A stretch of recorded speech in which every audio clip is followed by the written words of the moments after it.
Hey, this is Anney. And Samantha. And welcome to Stuff I Never Told You, a production of iHeartRadio.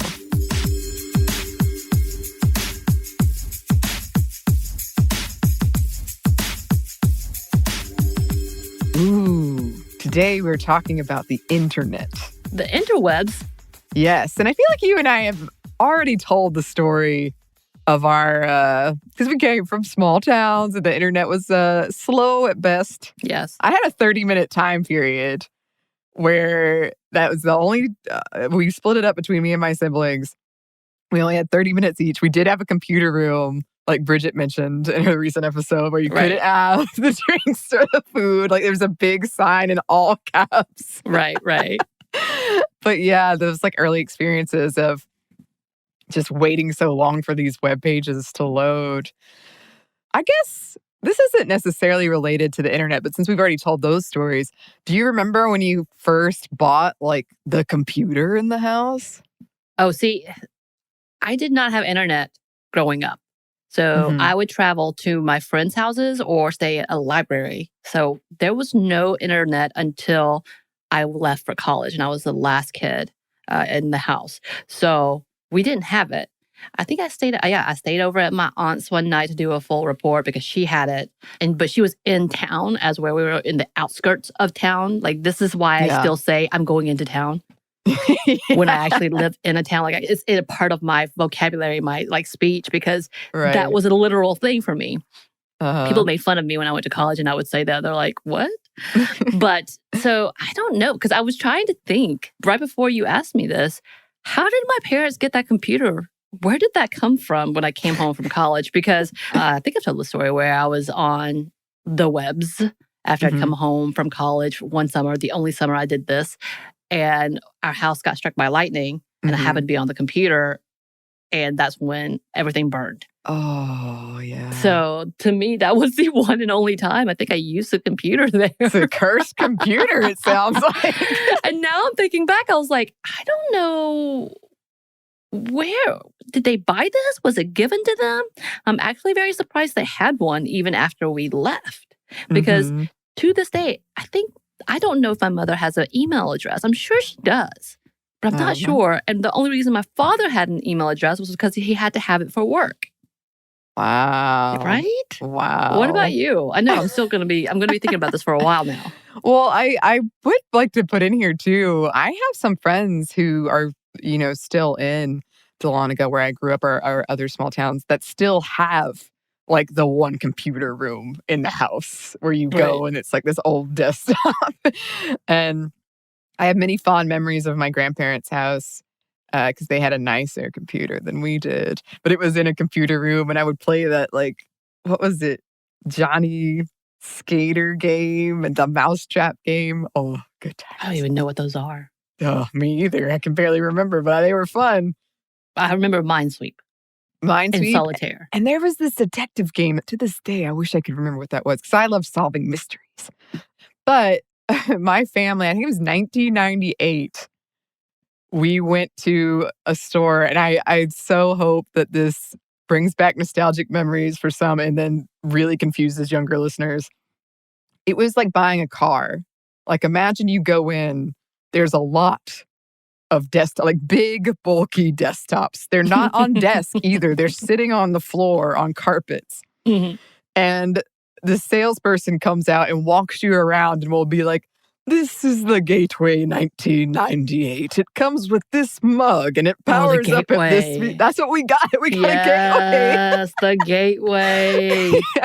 Now that I'm thinking about it, I don't think I've ever owned a brand new computer.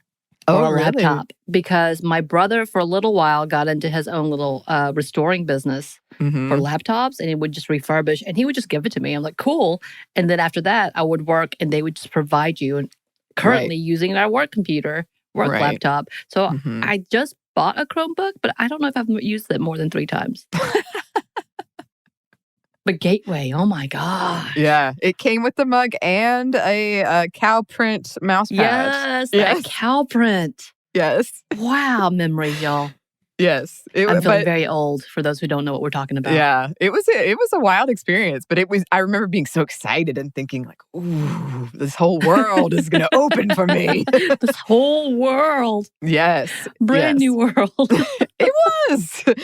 Agreed. I guess that's a segue into what we're talking about today, which is more about the internet. Yes, true. Yeah, so today we're talking about the internet gender gap. So the internet is incredibly important to modern life, from access to education to increasingly daily functions like paying bills, banking, booking appointments, including vaccine appointments, as Samantha and I were just discussing. Yes. Telemedicine appointments, keeping up with others, staying informed, protesting, and of course, entertainment. As I've often said, and I know people hate hearing this, but I feel like I've handled the pandemic pretty well. But if I didn't have the internet, it would be a very, very different story. I really do wonder what would have happened. Well, obviously, working from home would have been impossible. Right. And so people would be in such disarray. Had it not been for this type of technology, we would be seriously screwed. Yes. But also, this is also why we need to talk about this gap in general, why we continue to harp on the fact that accessibility is so, so important, and the lack of it, how it is damaging and crippling for a lot of people and families. Oh, absolutely.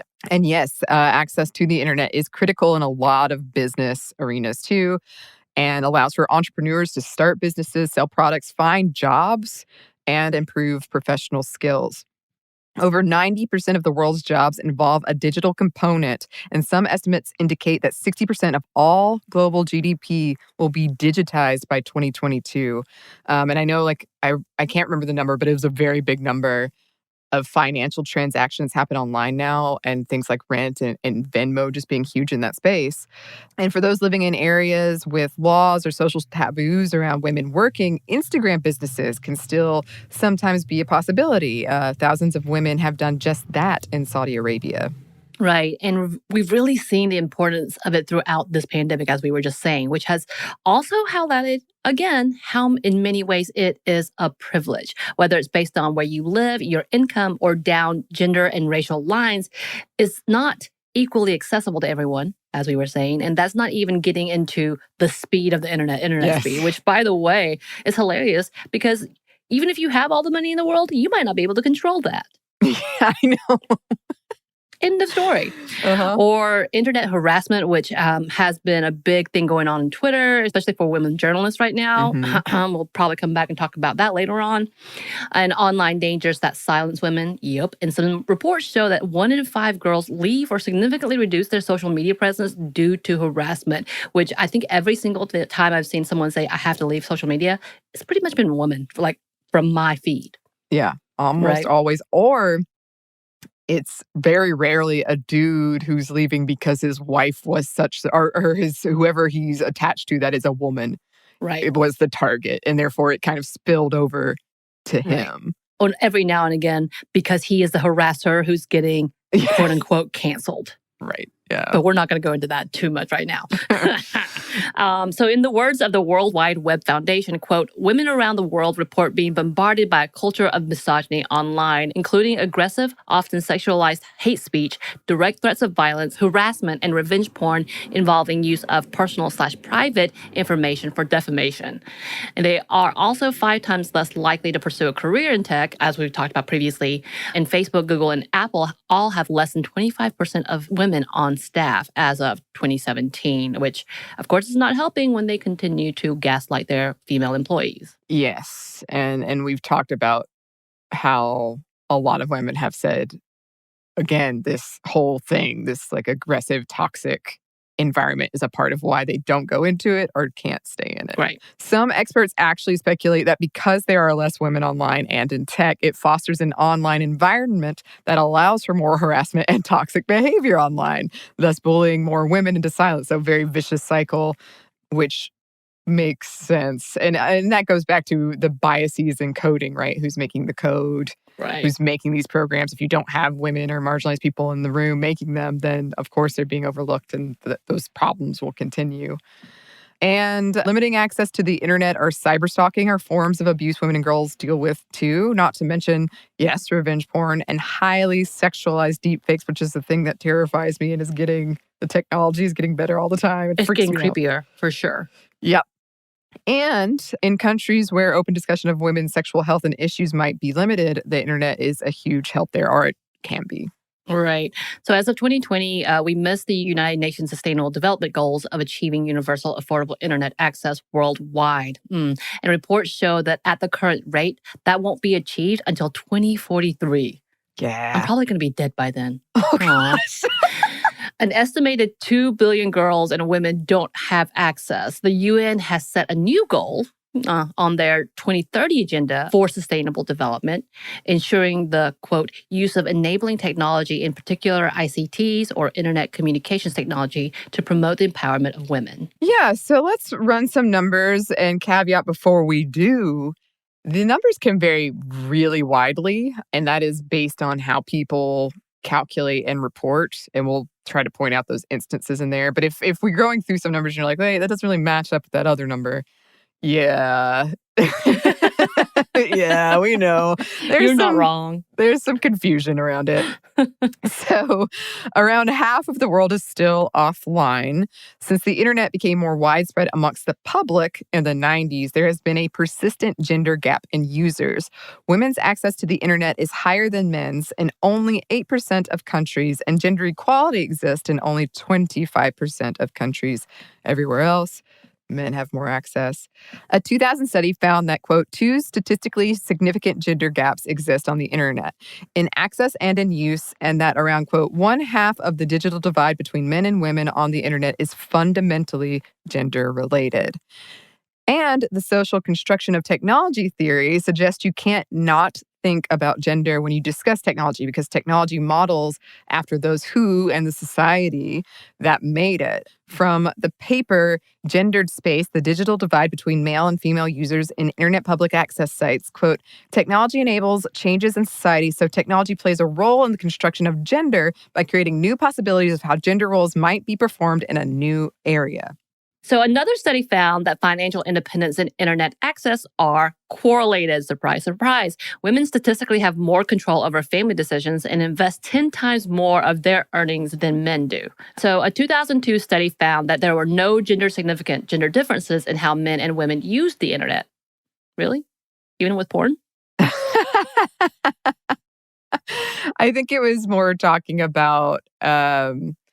Okay, so apparently there was this assumption that men were more comfortable with it, and it made women anxious, and they just used it for interpersonal connection. So they thought that like men were way more technical about it, and women were like way too scared to use it. Okay. So yes, isn't that relevant? Because I'm like, I don't know. That's interesting.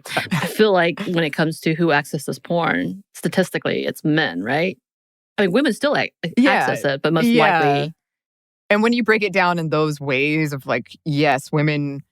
Well, I haven't looked at the numbers recently, but like do use interpersonal connection way like Pinterest and Twitter and things like that more than men. So there are those differences, but I think it was more looking into like women only used it for that and nothing else. Like porn, I guess you could put into, some people would argue health, but entertainment. And, you know, women watch entertainment or things for health. Like, it was more like attitudes towards it. Gotcha. Yes. So another study did find that video games, which I was going to talk about too, helped acclimate people to technology. And since this has been traditionally a boys' arena, quote unquote, boys and men had an advantage. But recent numbers are saying that that is changing. Yes. And we love it. And we're probably going to talk about it later. But yeah, Yeah.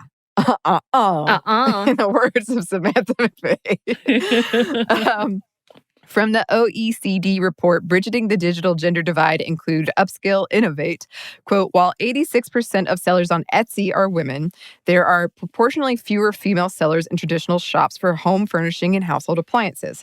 Furthermore, with 67 female hosts on Airbnb, there are more female hosts on home sharing services such as Airbnb than there are women employed in the tourism industry. Higher female employment rates can also be found in the ride-sharing economy. The ride-sharing economy has more female chauffeurs than there are female taxi drivers. Transport services as Uber show a higher female employment rate for freelancer individual workers than comparable transport services. In the United States, the proportion of female drivers is higher for Uber, 14%, than for traditional taxis, 8%. Working part-time or flexible schedules because of a family, education, or health reason are the main reasons for female drivers, 42%, as compared to 26% in the case of men. Now, that is a whole separate conversation that we should revisit. I was going to say, we talked about that, right? Past hosts have talked about, I think, drive sharing and maybe, definitely, no, Pinterest wasn't a thing I talked about. So it's been covered, but there are issues inherent when you're having conversations about a gig economy like this and why more women are able to succeed in those spaces or, succeed, I guess you can argue as well. Why that's happening and if it's good. But the point is being connected to the internet opens job opportunities for women. Right. I remember when I used to ride Ubers and other ride shares, because that has not happened in the past year. No. But I remember specifically when we were going to Dragon Con, which hopefully it'll come back, a woman who had picked us up and taken us back home, she was talking about how this was her full-time gig because she was able to work within the system to make it profitable for her. Because we also know that Uber, for all it is, all the intent behind it was meant for a part-time extra money thing. Which is also why they didn't want to treat them as employees and treat them as contractors, which is not going to happen anymore. But that was that whole level. But also it took away money and made, Uber, the company, billionaire companies while leaving individual drivers in the lurch and oftentimes holding bags, owing money back because of certain markets that they had to hit or certain points that they had to hit in order to earn money. But she was really good at making sure that she could work that system for her advantage. But she definitely talked about how it took her a few months to get there, but now she loves it. Of course, I'm sure if I talked to her again, that would have changed. But it was interesting how she was plotting it and how she had to be so methodical to do so. Yeah, and that's going to be interesting as we come out of this pandemic, as we talked about how perhaps this might have pressured companies or shown companies that you can offer flexible and work from home schedules, which I think is one of the real pluses of something for women, especially in the gig economy. So we'll see how that shakes out. But certainly that is a high point, I think, for people who work in those industries. And we do have even more numbers for you. But first, we have a quick break for a word from our sponsor.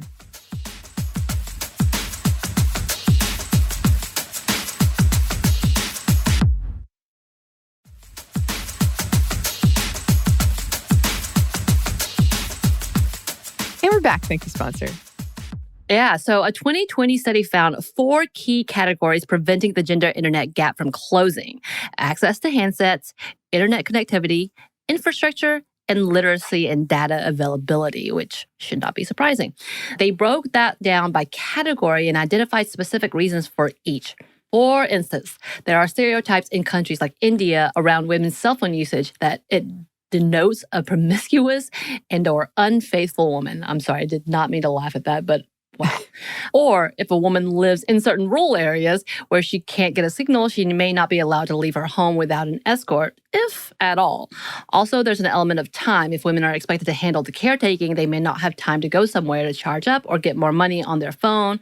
And if that's something they don't have easy access to, well, there you go. Yeah, this was a real wake-up call for me, a very privileged wake-up call. But when I lived in the middle of nowhere in Australia, there was no signal. And if you wanted to, you had to use this a landline phone that only worked at certain times. And it was for the whole area. So there was hundreds of people with this one phone and it might not even work. And then you had to dial in a 10-digit number and then the area code of the country you're trying to reach and then that number. And if you messed up one of the numbers, too bad, so sad, because only 15 minutes per person. And then when I got closer to civilization, in quotes, where there was more populated, I had a cell phone, but it was an old cell phone and I had to put like credits on it, and it had to charge it up at like internet cafes and it barely worked. Like it didn't get good signal. And that's why, like, I know I've told bits and pieces of this story before, but I got stuck in Australia for a while. And I got back to, it was like a 78-hour trip to get back to San Francisco, I think.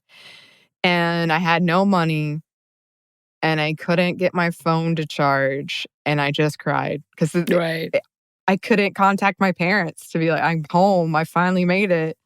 But just things like that, I think if you live in a society like Samantha and I do, you can forget. And I mean, even in the US, but like.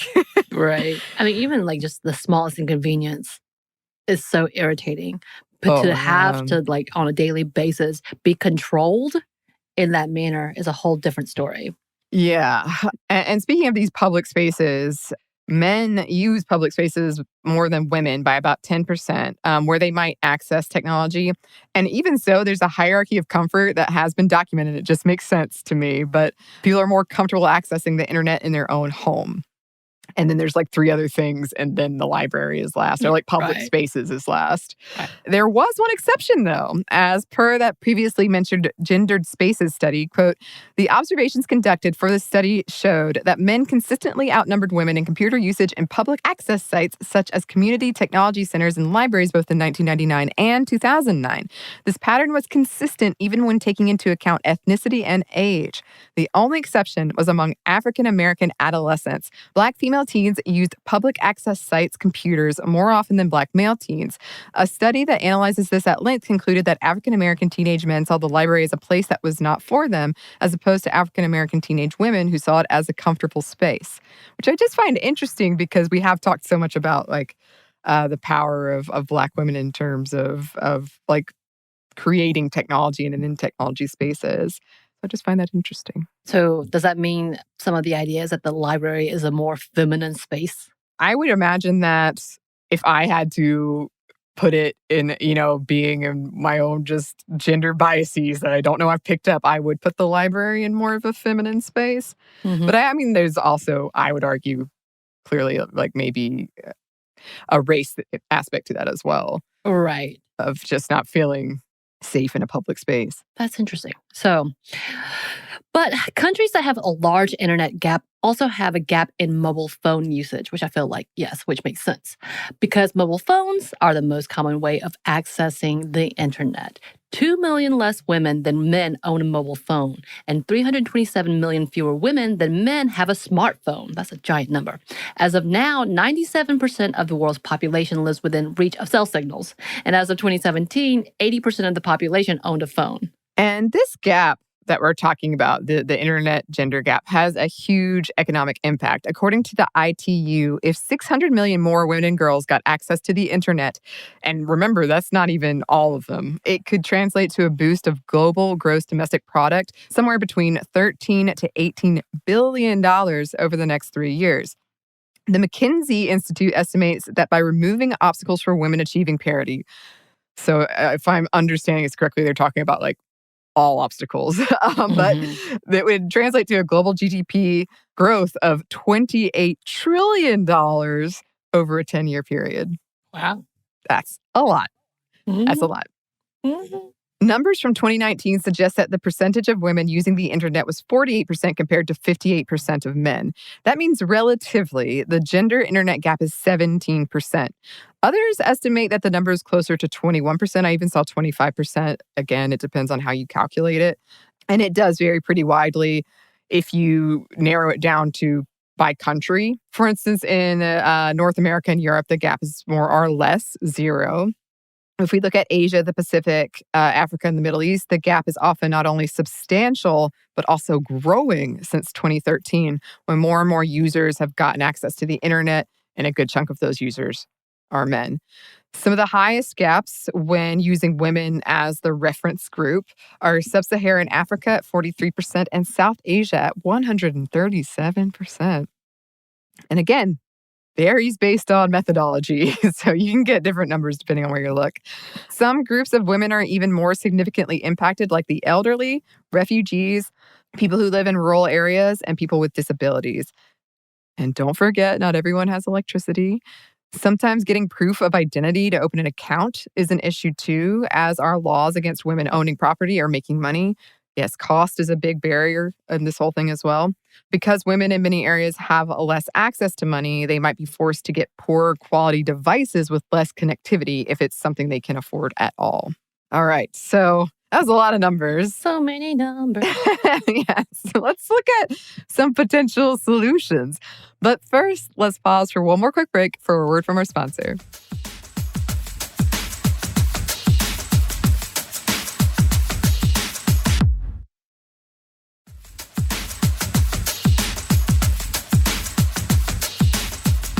And we're back. Thank you, sponsor. So yeah, let's talk about solutions, maybe. Since most people use mobile phones to access the internet, bridging the mobile phone gap could be one way of addressing this problem. And another issue tied up with this one is the fact that for a good percentage of the world's population, school is where they're introduced to technology. And as long as girls don't have equal access to schooling, it's going to be a pretty big factor to this problem. Literacy rates obviously also play into this.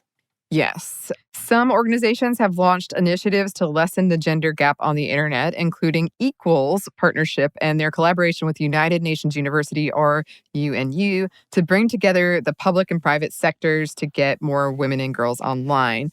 They created this really cool gender digital inclusion map that you can use to navigate to get information about this based on location. Equals also has pushed for further research, more data, always good. And with the UNU has formed a group of 29 academic partners to collect more data about this issue. The World Bank and CES have partnered to form the Global Tech Challenge Solutions for Women as well.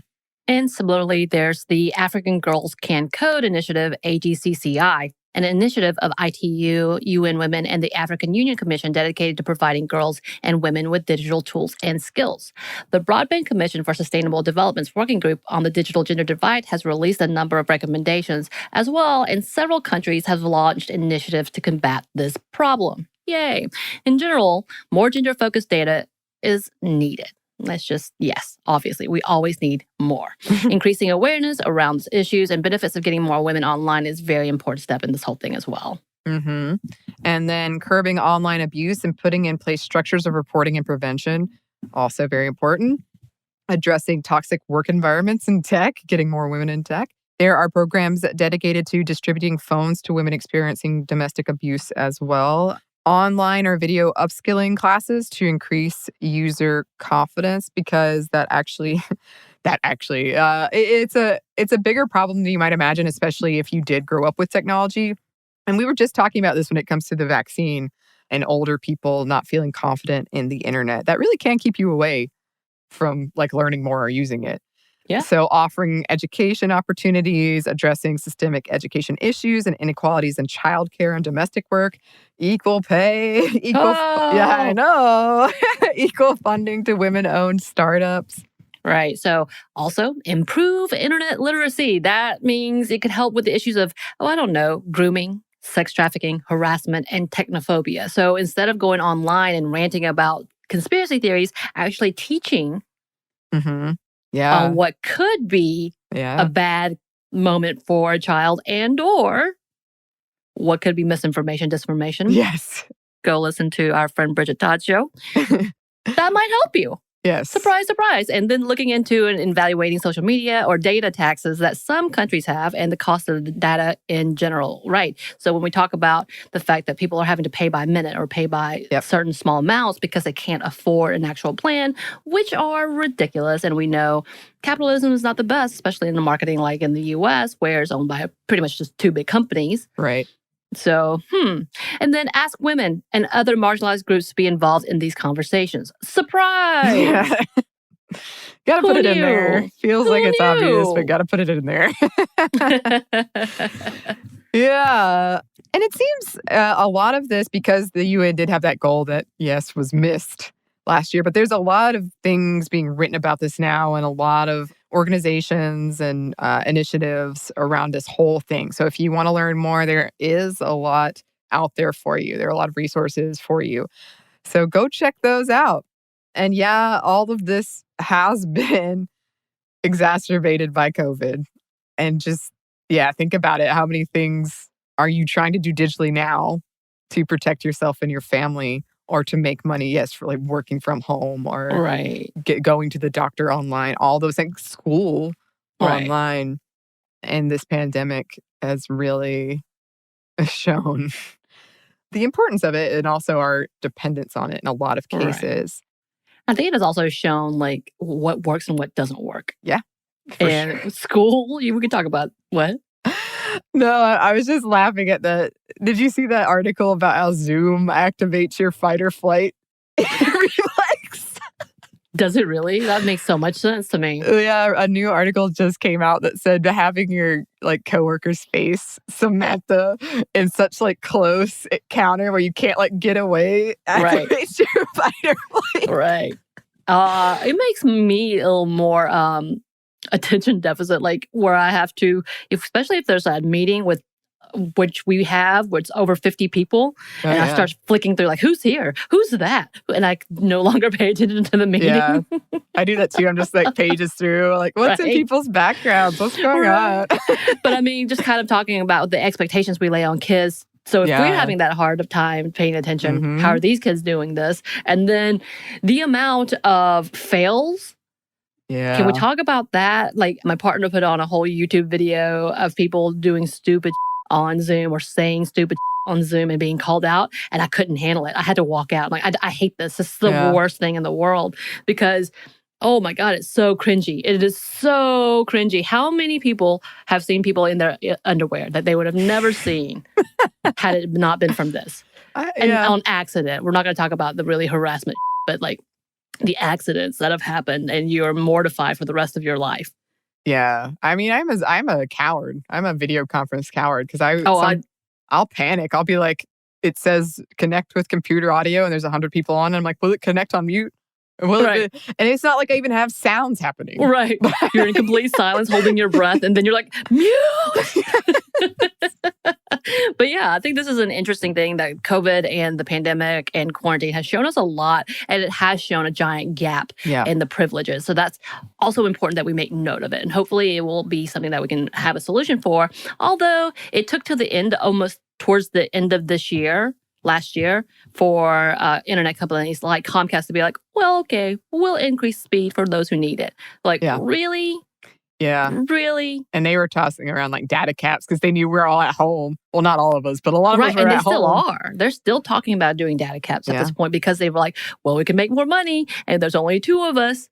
Yep. Let's do this together, y'all. Yep.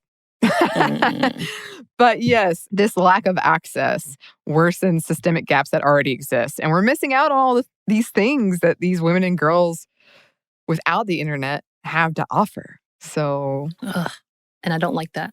I don't like it either. You know what? This is one of the big things that though people are doing things on the ground, and because people may not be sharing it on the internet, that we're having a hard time and missing out on all these amazing people doing amazing works. I've just talked about the frustration of trying to find some amazing people who I get a small blip of, but I want to know more, and they need to be highlighted because they're doing amazing works, and it should be highlighted. Yeah. So that the world sees instead of just the small community. Absolutely, yes. Well, on that note, we would love to hear from you listeners. You can email us at stuffmediamomstuff@iheartmedia.com. You can find us on Instagram at Stuff Mom Never Told You, or on Twitter at MomStuffPodcast. Thanks as always to our super producer, Christina. Thank you, Christina. And thanks to you for listening. Stuff Mom Never Told You is a production of iHeartRadio. For more podcasts from iHeartRadio, visit the iHeartRadio app, Apple Podcasts, or wherever you listen to your favorite shows.